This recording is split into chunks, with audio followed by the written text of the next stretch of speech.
Good afternoon and welcome to Paranormal Investigation Stories number 11. This was an investigation which was undertaken with the Haunted Yorkshire Paranormal Research Group, who I worked with at that time, and the group consisted of Dawn, Russ, Joan and myself. We have been asked to go and investigate a house in an area called Rastrick, which is on the outskirts of Huddersfield in West Yorkshire. The family there said that they have been experiencing quite a lot of difficulties in recent times and a lot of negative energy within the home. On arrival at the home, we were greeted by the owners and we did the baseline tests. Dawn set her base up in the lounge. We checked for any extraneous noises, creaking floorboards, drafty windows, etc. As I've said before, anything that could make someone feel that there is a paranormal occurrence going on, when in fact it is a perfectly natural phenomenon. Whilst we were in the kitchen area, there had been a part of it partitioned off and it had been made into a downstairs bedroom. We had a look in the bedroom and I became very aware of a spirit energy which seemed to be hovering just above the bed. At that point I didn't know whether it was male or female, but didn't feel anything of any significant danger towards the household. It seemed quite benign. On leaving there, we went upstairs onto the second floor and we entered into the bathroom, and I immediately saw a gentleman in early 1900 style clothing, and he told me his name was Arthur, and he again was a very benign spirit. No danger, no problem with him at all. In fact, he was a very nice gentleman, a bit Arthur Lowe in looks from Dad's Army. Like everyone's favourite granddad. Seemed a really decent spirit. From leaving the bathroom, we looked up to the top floor of the house and I became aware there of a gentleman in spirit who was stood right at the very top of the steps, and he emanated so much negative energy and bad feeling that it was quite dense and heavy was the atmosphere. And the owners of the house said to me that they had also witnessed this spirit and they had felt the negativeness that came from him. So we went back downstairs again, back into the bathroom, and Arthur was stood there. And I spoke with Arthur for a short while. I asked him why he was there, and it was one of those, I've always been here. This was my home. I asked him if he liked the family that were living there now, and he said yes, they were absolutely fine. He really did like the family and the children. No worries at all. I asked Arthur if he would like to move over into the next side of life, to which Arthur said yes, he would like to leave now, but he was so glad that we had found him there and had spoken to him and reassured him that by leaving the house everything would be fine for him and he would be reunited with his family and friends from times past.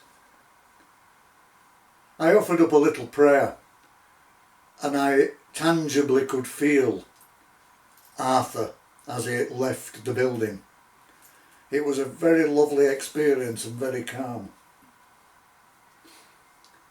We went back downstairs and we went again into the kitchen, and I noticed there was a cubby hole, like a large cupboard, and I went in there alone and I shut the door, and I stayed in there for about 10 minutes, and I became aware of a gentleman who was there in visitation. He didn't belong to the house, and he had a long leather apron on, a very dirty flat cap, and he was quite grimy to look at. And I assumed that he was the coalman, because it was kind of a coal cellar situation where I found him. Again, he wasn't of any problem to the family, with the exception that they quite often could smell cigarette smoke from him, because as I'm remembering now, he did have a cigarette in the corner of his mouth which was puffing away. And I also had the feeling that this gentleman left this closet and actually walked into the kitchen area or the lounge area of the house, which the owner confirmed. He had been seen several times before by the family and also by guests. They kind of seen him out of the corner of their eye as he'd just wandered past them. But as I say, there was no issue with him. He was only in visitation. Nothing to worry about at all. We sat and chatted, and we decided that the man on the top floor had to go. He was the one that was creating so much bad feeling within the house. So we went upstairs again. Russ came up with the camera. Dawn was there, and Joan. And again I used a pendulum to get some yes and no answers from him. And I found out that he didn't. I asked him, do you like the family who live here? No. Do you like the lady of the house? No. Do you like the children? No. It was a no to nearly every question I asked him. As I began to converse with him deeper, I found out that his name was Alan, and he was in his 40s, and he said that he spent a lot of time in the upper floors of the house, a lot of time. We went on to find out from him that he'd had a very bad relationship with his mother, and his mother used to beat him, and beat him quite severely, and his younger brother. And we found out that the bedroom that I mentioned in the first part of this, where a wall had been knocked down to build this bedroom, had been a room where Alan's brother, called Jimmy, was actually beaten, and because of the beating he actually sadly passed away. And Alan wasn't happy that this part of the house had been disturbed, as it brought back so many terrible memories of the past. As I mentioned, this child spirit, which now I see was the one hovering over the bed, that was Jimmy. And I mentioned it to the owners of the house, and the owners said that yes, our young daughter actually has a male spirit friend that she plays with, and it is always in that room. So again, it's nice to receive the confirmation that what you're picking up is actually being picked up and witnessed by other people. The question and answer session with Alan went on for quite a while. He said that he loved scaring children. He was the reason that the owner of the home was constantly in an angry mood. and he just didn't want anybody around at all. And it was at this point that I looked downstairs and there was a spirit of a border collie dog just looking up to us, and as quickly as it came, it went. So that was another thing. Anyway, we carried on talking with Alan, and we said to him that you really do need to move on, and he said, no, I am going nowhere. This is my home. And it seemed that he was unaware that he had passed over, and I was beginning to get a really bad burning feeling on the neck again, which I don't know if this has anything to do with his passing or not. I just know I had a really uncomfortable burning feeling. Anyway, we carried on talking, and I said to him, well, what about if you moved over into the light with Jimmy, your younger brother? Would you like that? And after a few moments' thought, he said, yes, that I will do. So again, a prayer was offered up for both them, for both Alan and Jimmy. And a sense of peace descended upon the house. The negative energy seemed to just dissipate, and everything was calm and lovely again. Following this, we went back downstairs and we were talking to the owner, and we discovered that the owner was very spiritually attuned herself, and she confirmed all the spirits which I had seen, because she had seen them herself and she had heard them herself. So she was quite open to the spirit world, but was not sure how to move them on. And as far as I know, following that investigation, that the house remained lovely and peaceful without the presence of Alan in there. It was another very, very interesting investigation. And again, the evidence gained of life after death, or a continuation after death, was quite astounding. We called it a day, said our goodbyes, and went home. And it was the end of another perfect night. I'm going to do an extra one just now, because that was a little bit short. Following that, we went to St James's Church in Helme, in Holmfirth in West Yorkshire. The graveyard there is supposed to be haunted by quite a lot of spirits.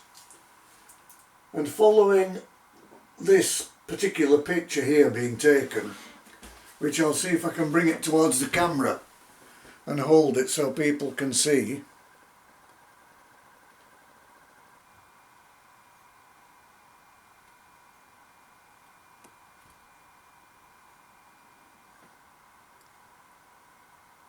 Now, I don't know if you're able to see that properly, or if you are able to pick up on the images within this photo.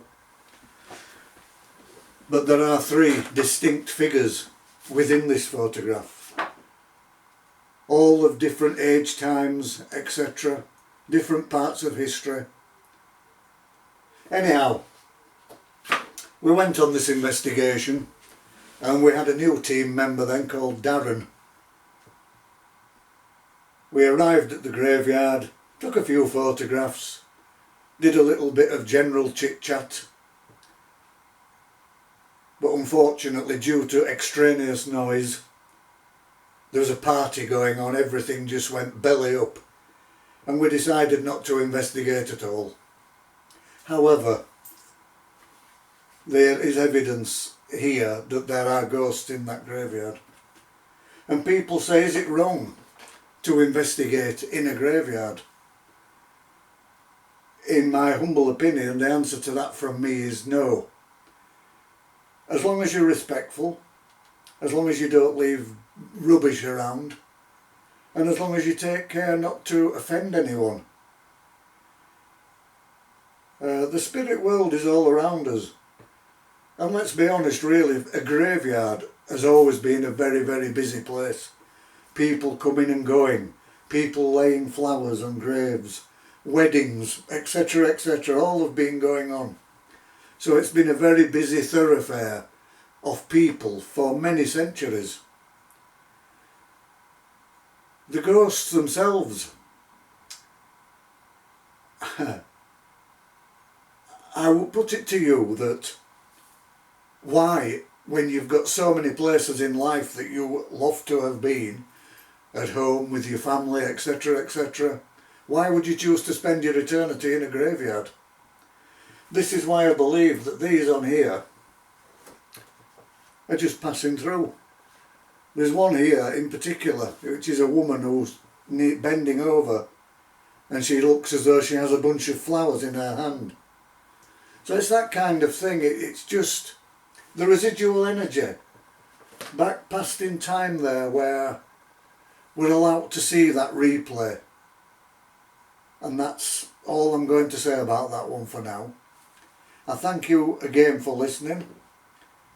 If you like what you've heard, please subscribe to my YouTube channel and hit the bell for any further notifications.